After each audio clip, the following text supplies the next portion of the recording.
Hey Anish, can you Hello, hear me? hi. Yeah, I can. Hi, perfect. How are you? What is up? I'm good. How's the Nothing. day been? Day's been tiring, honestly, but I this life is this life is gonna make it up perfect, definitely. For sure. Yeah. How's your day been?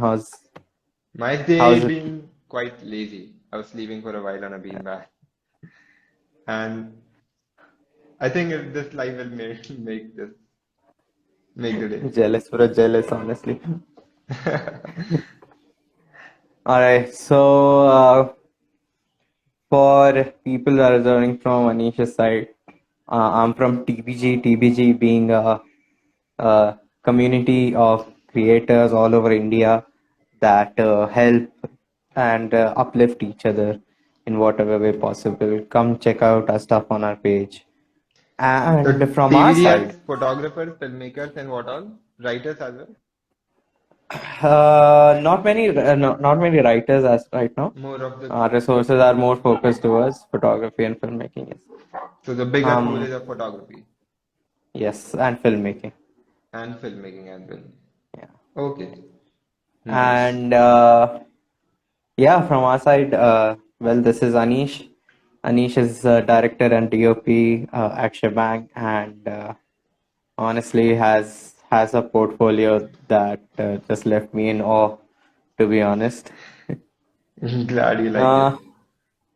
I loved it. I loved it. The your DOP work is just amazing.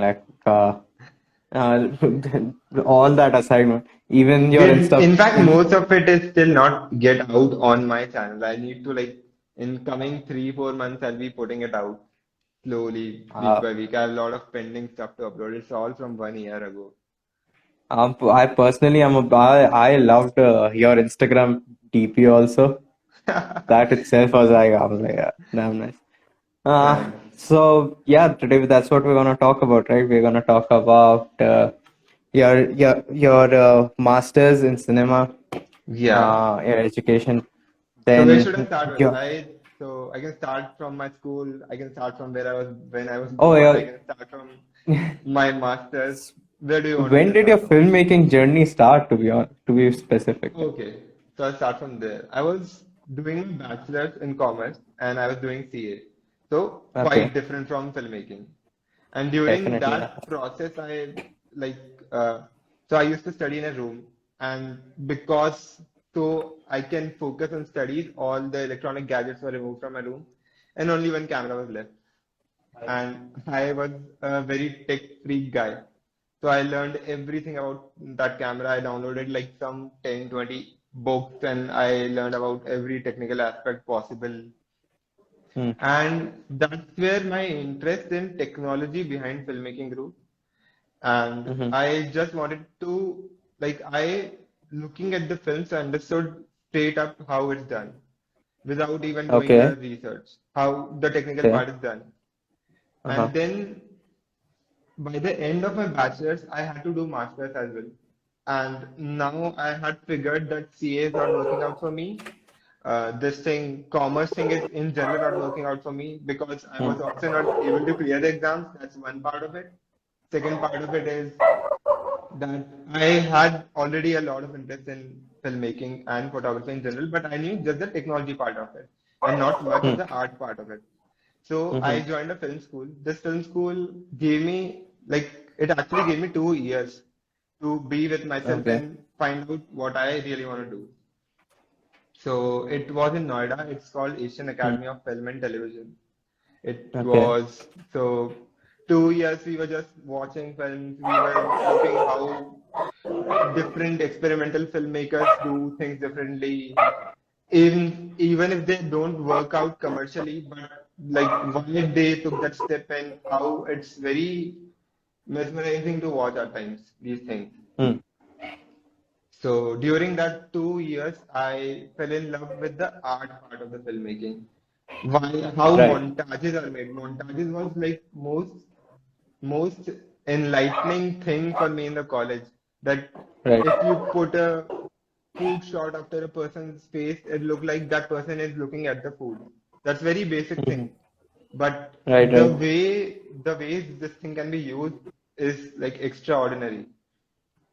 And so Right. those 2 years, Yeah. I did my master's in cinema with my specialization in cinematography. Okay. And Yeah. then I had to come out in this world to find a job. So what kind Yeah. of jobs are there in cinematography? You can A, be a freelancer.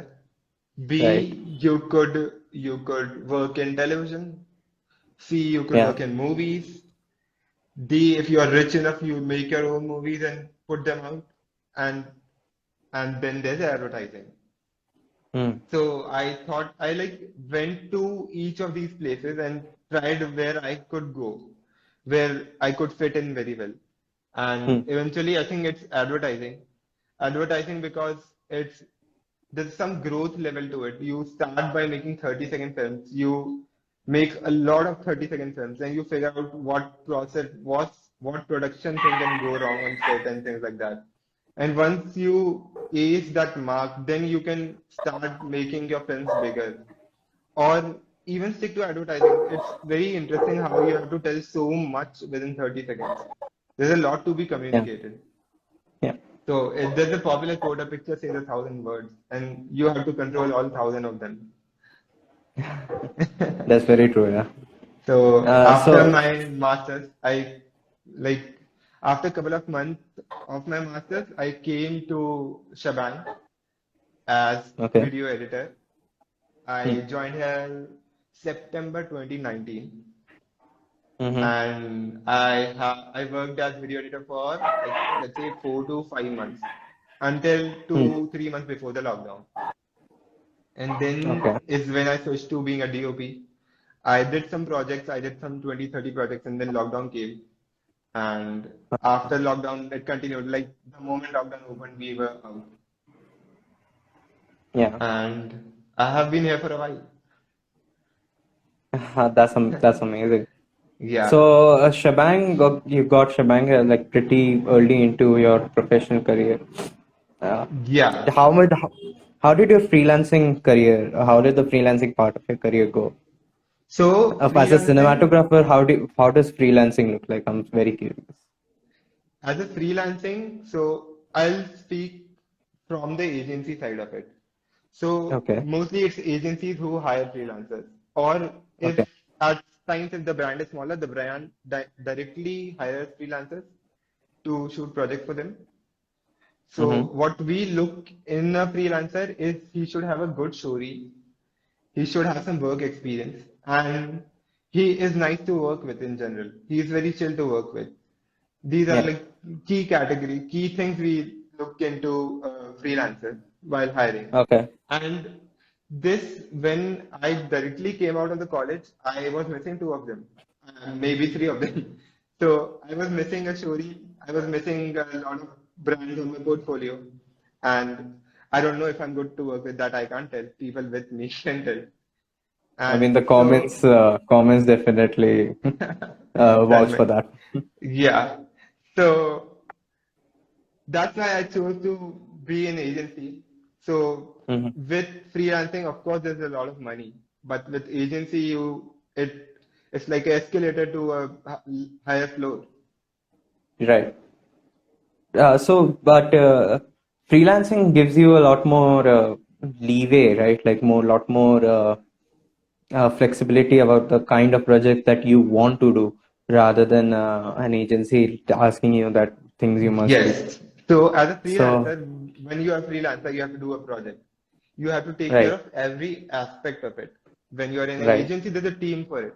I don't need to worry about how the edit goes. I don't need to worry about how the production goes. I can focus on my task, which is being a DOP or being a director, and then just do that. But as a freelancer, I need to be responsible for everything. And Hmm. although the scale of project is a different thing, but I still need to worry about the production of it. I still need to worry about the editing of it. And Hmm. there are like different departments. There are a lot of departments. There's a costume, styling, makeup. There's Hmm. other things, food That's when I'm styling. definitely true. So there are a So, lot of but things. you also Yeah. you did dabble in filmmaking, right? Short I filmmaking. did. So during the college, those 2 years is when I actually did a lot of experiments with filmmaking. Mm, During that 2 years, I made music videos, I made short films, I made ad films because that's part of the college. They'll give you projects to do different things. And mm, that is when I figured out short filmmaking is so I knew my strengths, which were a lot of technical strengths. I am very thorough with all the technical part of filmmaking. mm, And with short, when you go into short filmmaking, people who are very good with emotions, very good with human side of the things, are mm, usually better at it. So I chose not to go there because there are already people who will have that leverage, who will already be ahead of me. So I chose to go to the technical side where I knew mm, I am the best. I mean, if I'm mm. not, I'll Google it. That's definitely you always have a constant companion in that regard. I'm Yeah, like the uh, amount of filmmaking and photography I've personally learned through YouTube and Google it's is all actually Google. insane. I'll tell you this college 2 years, it just gives us Mm, time of 2 years to read books, to Google, to learn from YouTube filmmakers, to you learn mm, from because there's abundance of knowledge available out there now. yeah. What I used to learn was mostly books to start with the tech part of it and Huh, also art part of it because the way books are written, they're not something they author thought in 1 hour and then said it out loud. No, it's that's true. That's very true. written in a period of months or maybe years at times. It proofread. It's very mm, nicely picked words and presented in the books. Yeah, that's So I definitely true. use a lot of books, and of course, it's a visual medium, so you need to watch a lot of videos, how they're doing it, why they're doing it, how they're directing your eye, how they're holding Mm, your attention. yeah, that's That definitely part a of lot it. of that aspects. Yes. Yes. So then coming down to well, a major part of your creative career shebang. Yeah. How how does one how did you get shebang? How How did you did get I to get work Shaban? shebang? So, Yes. towards the end of the film school, I kind of figured out that there are not too many jobs in DOP, being a DOP. And there are a lot of jobs in editing videos. There are a lot of video editors being hired around Hmm, as an employee. And there are not too many jobs as an employee for DOP. It's just hmm, freelancing most of the times. So I started learning editing during last 2, 3 months of my college. I made a showreel for myself. And then hmm, that showreel was good enough to get me into Shawang for the first time. And I hmm, knew Shawang is a place where a lot of production happens. So I could diverge into that eventually, and hmm. which of course went according to the plan. That's amazing. And how has it been working at Shebang, working with so many big bands? It's been great. So it I have ever since I joined Shawang, I've always been working with big brands only. But then what changed is at what capacity I was working, what how much I was doing for them. That Hmm, has changed a lot. So working with big brands, there are a lot of people involved in the workflow, and hmm. everybody has an eye for quality. That's why they exist in the chain. Right. And that everyone's vision for quality is different. Maybe there's some person in the chain who looks at the costume and who wants the costume to be certain way. Hmm, And that's very important for them, and maybe it's not important for me. But being part of the chain, I just realized that I also need to look at the costume. And hmm. so there are a lot of quality checks that as a freelancer, which you might ignore. And that's also one of the key reasons why the content which agencies and bigger companies put out is way more premium than what a freelancer does usually Right. because they build a team which has multiple people, everyone with their unique vision, with their unique expertise, and it collectively forms a big good quality stuff. Right. So, uh, does it hinder creativity or workflow in any way having so many people involved behind the art It piece? to an extent it does. So And when there are too many people involved, there are a lot of politics as well. Like it's just general team rule. If you're working mm, in a team, somebody will try to be dominating. Somebody will try to be yeah, better than politics, you. yes. Yes, that's always there. But if at Shabang, it has been mostly team of young people, and in general, what I've seen, young people are more open to changes and Mm, stuff. So right. that has helped. But working in team is a different skill altogether. You have to learn it once. Like the moment I came here, I felt there's a lot of politics, but then you adapt to the environment and then you become part of the politics. And maybe other people think now there's a lot of politics looking at me. I don't know. But Have you gotten anyone saying that? Like, have you caught anyone saying that behind your back? no, no, not behind my back, not in front of me. I mean, it might I make things interesting at the office, right? I try to make sure everyone in my team achieves what they are in the team for, what they are in the project for. Ah, that's amazing. Yeah, That's amazing. Yeah. Uh, so as a creative team, as people who come up with the creative campaigns and stuff, yeah, when you make something for a brand, yeah, like as in your portfolio, I saw a lot of Redmi work. yes. Yeah. Does does the brand sort of cap like cap all of the good parts of it or something like that? Like, does the corporate culture kill the nice creative parts of the video? So advertising lies somewhat between art of filmmaking and just the communicating the message brand wants to communicate. So Right. as a creative agency, we'll try our best to pull it towards the art side of it. We'll try to make it cinematic. We'll try to make it cool. But it Right. at times might not be helping the brand because brand wants to sell their product more. So Right. both the parties are right at their side, and eventually, if both of them have a good tuning, it'll work out somewhere in middle, which would never be bad. So brand Hmm. does try to cap out the art part of it and add Hmm. more communication to it, so their product sells and the thing eventually works out for them. And that's the purpose why they are making the thing, why they're spending the money on it. And Yeah, that's we true. as creative people do try to pull it towards ourselves, make it more cool, make it more impactful in a way we feel it would be impactful for everyone. Hmm. And at times, like there are certain projects that moves more towards the communication and there's less art in it. And at times brands are also very free and they're very helpful. Especially bigger, as you work with bigger brands, they are very open to these things. They'll Hmm. they understand the art part of it and they do support it. Okay. So do you see more support coming from like big brands like Redmi or smaller brands are more I open to the see, outside? in general, from my experience, I see more support coming from bigger brands. Oh, really? Yes, I do.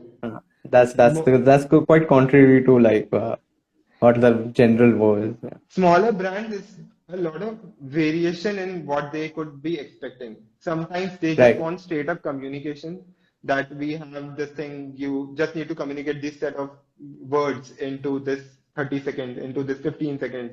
And now we have 6 seconds. We have like very short time, attention span now. Yeah, And definitely. Uh-huh. bigger brands have a lot to put out. So in general, they can be sometimes creative with certain pieces of content and at times be more of the communication heavy side of the content. Right. So both things do happen. Okay. So that another question of mine was going through your portfolio. I saw for this for Shebang itself, you have committed. Sorry, committed. You have completed many projects as director and as DOP. Yeah, few I days ago I was the counting number of projects. It's 200 plus as Oh my director, God! DOP, and at multiple roles. Sometimes as part of camera team, but it's 200 plus, Wow. which is a lot for 2.5 years. As a freelancer, I Yeah, could have never achieved that. I don't think I've done 200 projects in the last 2 years.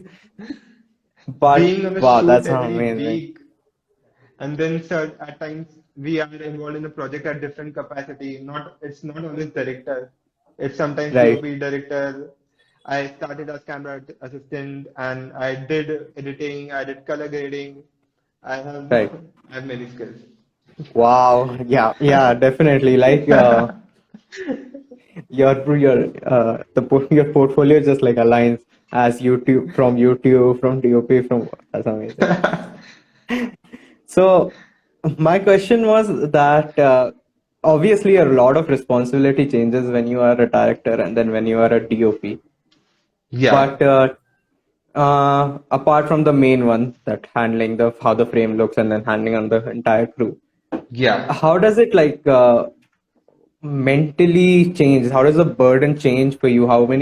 What responsibilities, even within Shebang, change as a DOP and then as a director?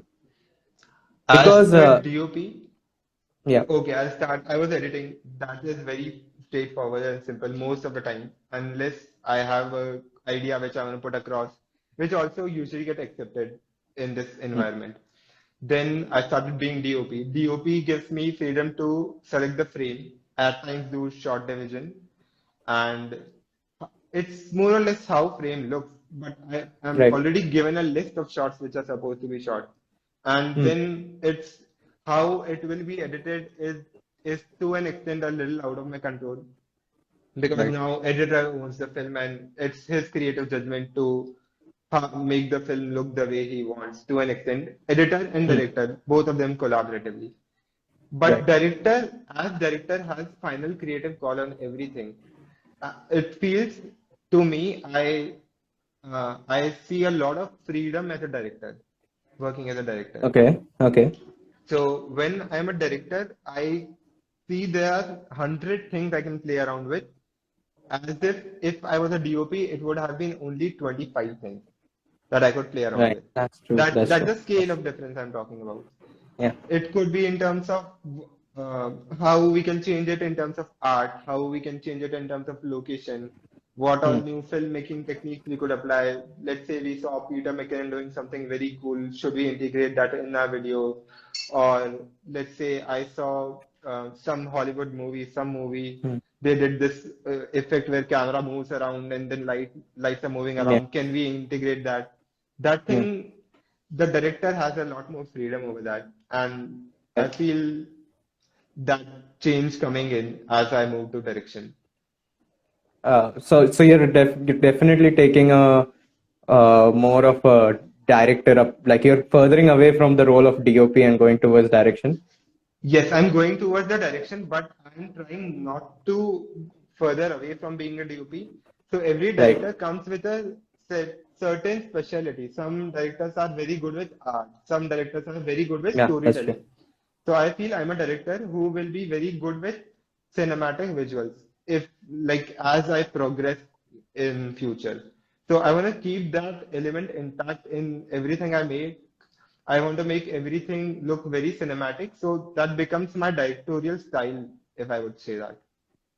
Right. How does the directorial style change when it comes to how does it change when it comes to, let's say, a film or a corporate ad? Uh, with film, I believe there's a lot of freedom. There's a lot of freedom to do things. But with Okay. corporate ads, you are supposed to communicate a message which is to be done. Hmm. So even a corporate ad is a different kind of ad, and then there are short films which brands make. Hmm. So in corporate ads, you don't have too much of freedom, but in films that brands make, which are at times 30-second emotional films, 2 minute for the social media, Yeah. this Yeah. is where you get to experiment more. And Right. there's more of the emotional storytelling as compared to more of the key messages being put out in a corporate film. Uh, So, as one video that I saw in your portfolio that really that I personally liked was me tablets, which were Okay. the that Yeah. April Fool. Yeah. So, as a director, how did that experience go? Did Redmi have a lot of constraints on that video, or did they like let you play around a lot more than the other videos? In terms of constraints, because that was a April Fool's video, we can play around with technical aspects of it. And there was not much to be communicated, and it was more of trying to fool people into a new tablet being about to come out and then giving away this fake tablet. And it Yeah. was fun directing because there was no product involved. It was Mm. like level of freedom was more than usual. Right. And also on the set, I remember it was very fun. We were improvising a lot and clients were open to it. And Ah, that's that amazing. eventually came out in the video. That was visible Right. in the video. Right.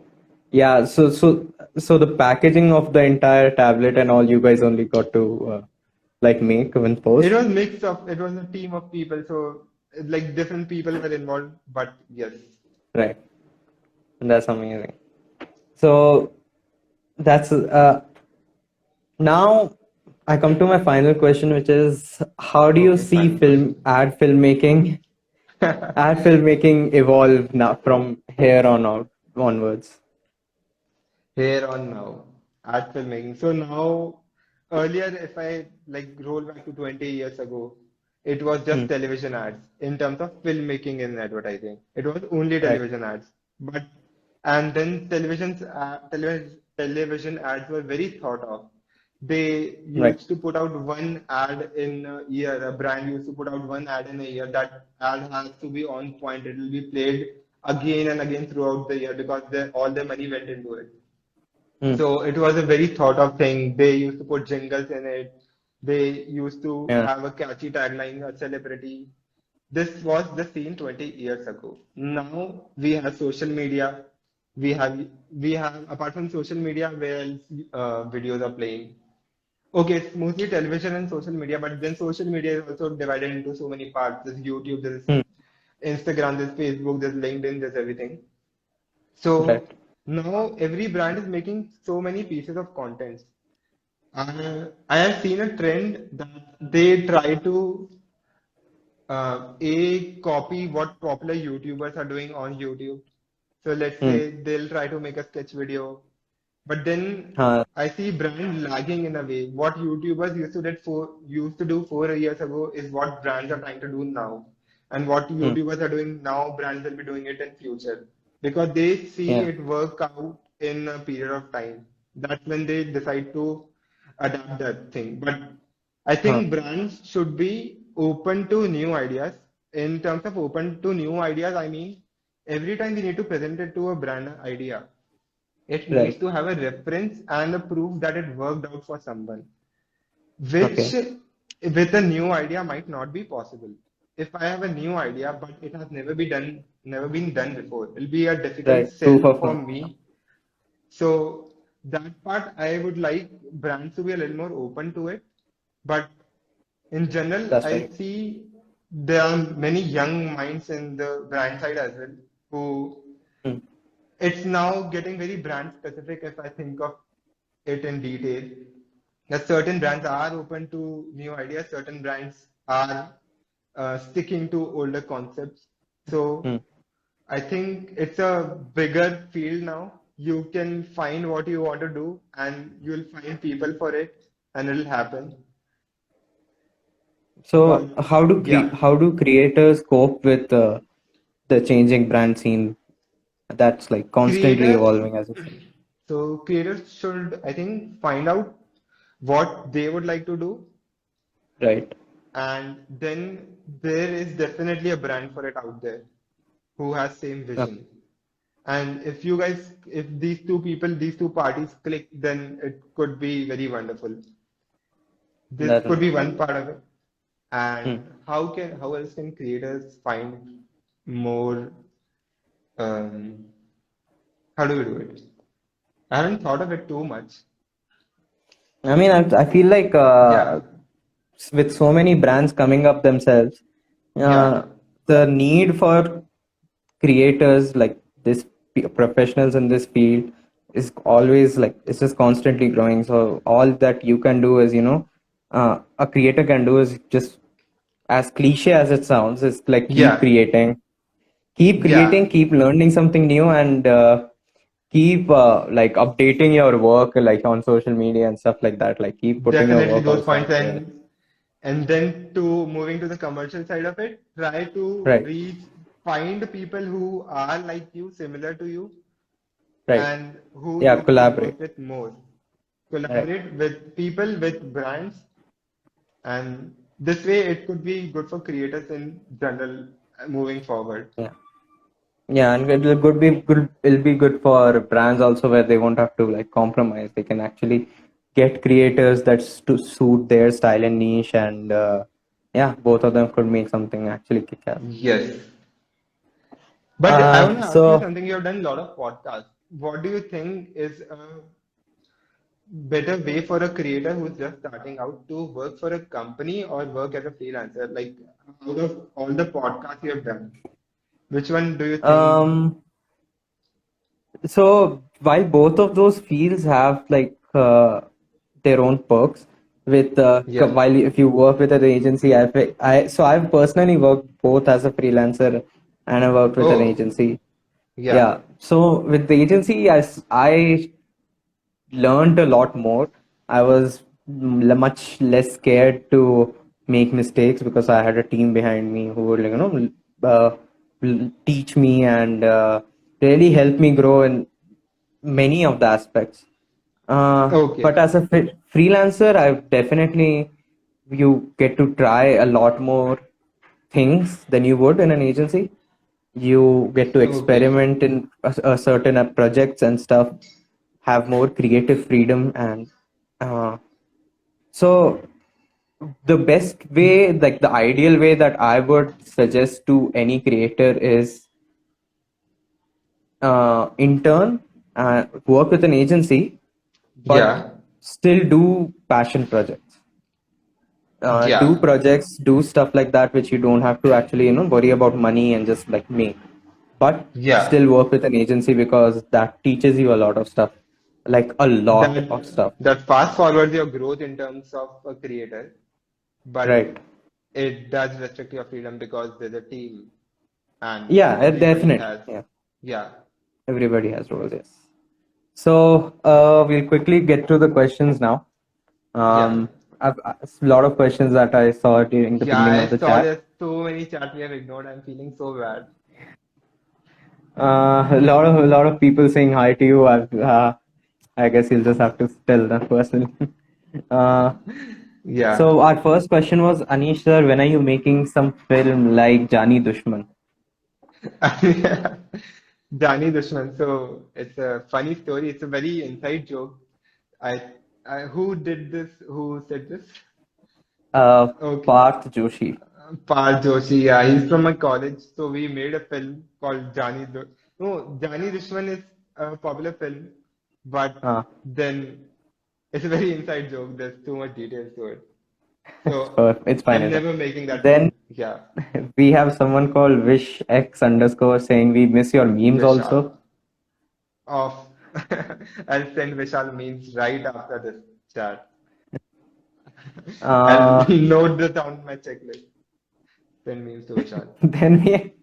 then we have someone called the TM underscore saying script कब भेजेगा काम पे ध्यान दे. She uh, is, yeah, she's she's part of my team, Tanvi. She heads production at Chabank. uh, right. Oh, that's amazing. Then we have someone that pointed out the scribbling, the doodle behind you, and Okay. not gonna lie, yeah, my curiosity is also piqued. So, what is that? That, okay, some discussion for Amazon, something, something. I was not part of it, but it's looking interesting to me now. uh, then we have another question right here. What has been your best project till date? This Best is, project. Yeah. yeah, So I very recently did a project called the Redmi Watch. It was a product video for Redmi Watch. right, and I And saw that. Yeah. yeah, that was the best project I've done. Best project in the sense, it came out very well. It came out as we planned, and the amount of learning I've had in this project without the project being going wrong is the most amount of learning I've ever had on any project. Uh, that's definitely. Uh, then we have this question: what ads inspire you? What ads inspire me? Yes. Mm, I what ads? I do watch every kind of ads. They're like I've recently been watching these Pakistani ads, and they have a Hmm. very, very strong emotional value. I've never seen an ad make me cry, and these Pakistani ads had super strong emotional value. They take their time, they don't rush it in 2 seconds, 10 seconds, 20 seconds. They take their 2, 3 minutes, but they hit Hmm. you very hard. So there's some sunflower oil or some oil ad from Pakistan which was very cool. Then I usually how I pick my references is I pick them from music videos because they're quite abstract Okay. and then you can create something original. And if I pick my references from ad and somebody watches my ad, they can connect it to some other ad which I don't want. I would ideally want my thing to be original as possible. So I look That's at a amazing. lot of music videos to get inspired for ads. That's a interesting outlook. Music videos for ads. Yeah. Then we have another question. How was it like working? How is it like working with brand like Xiaomi? It is amazing working with brand like Xiaomi. Xiaomi, if we particularly talk, they do a lot of content, they do a lot of projects. I have done a lot of projects for them.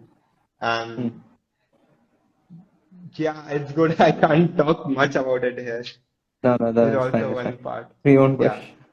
Yeah. Then Janvi Gagar asked, how was it meeting Dabu Ratna? Meeting Davu Ratnani was also fun. We had a quick chat and so this was just after my college before I joined Shaban. Right. I was meeting him for some work, but eventually I figured out I can't work with him like because the fields are very different. But he Hmm. gave me some advices which I till date remember and which have helped me a lot. Like how That's I should amazing. approach my career in general as a DOP and how I should go take it up. Any advices you can share with all of us?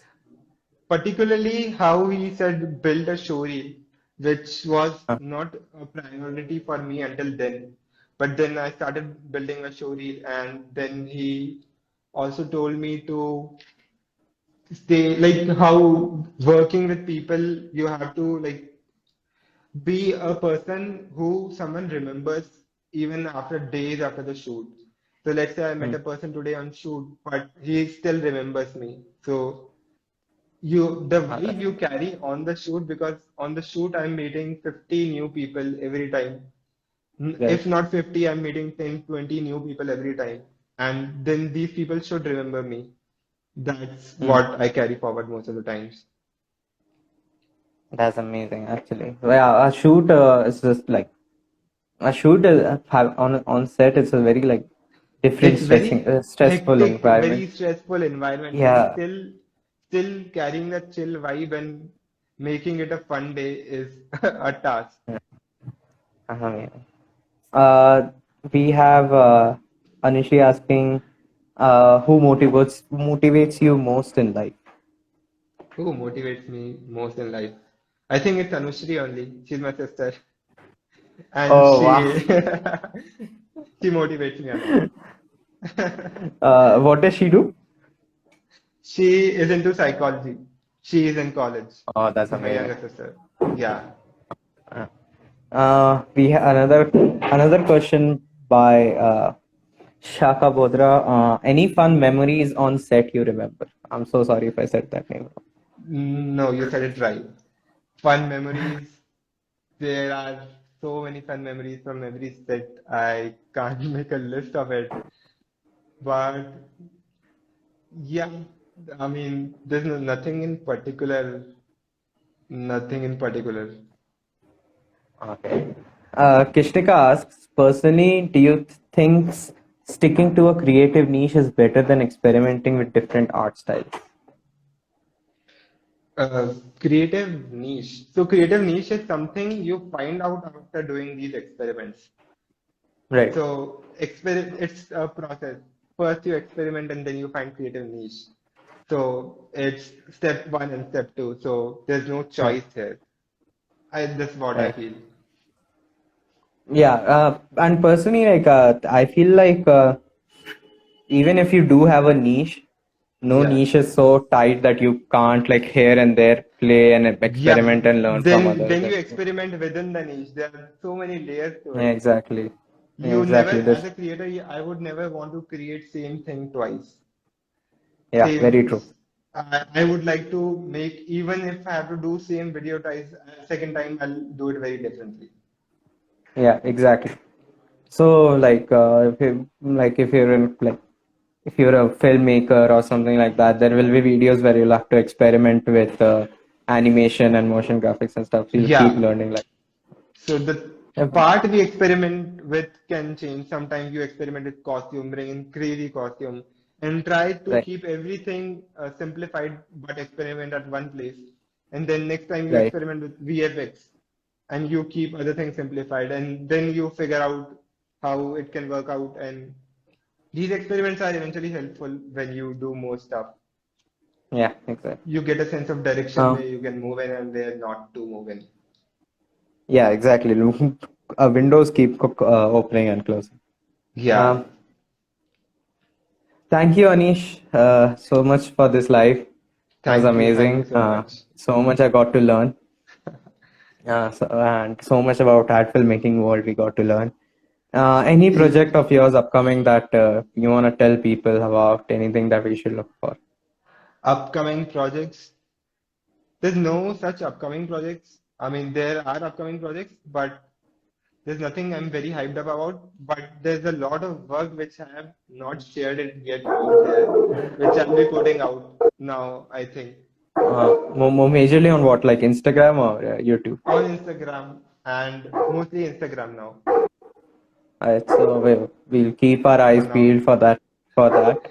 Yeah. Uh, and yeah, catch you later. See you. Catch you later for sure. I want to meet you in person sometime. Oh, definitely, definitely. Whenever you're in Bangalore, just let me know. I am in Bangalore right Uh, now. you're in Bangalore right now. Yeah. We'll talk. We'll We'll talk definitely after the make some flight. plans. Yeah. Yeah, yeah, Okay. definitely. Cool. Nice talking to Hi. you. See you. Bye.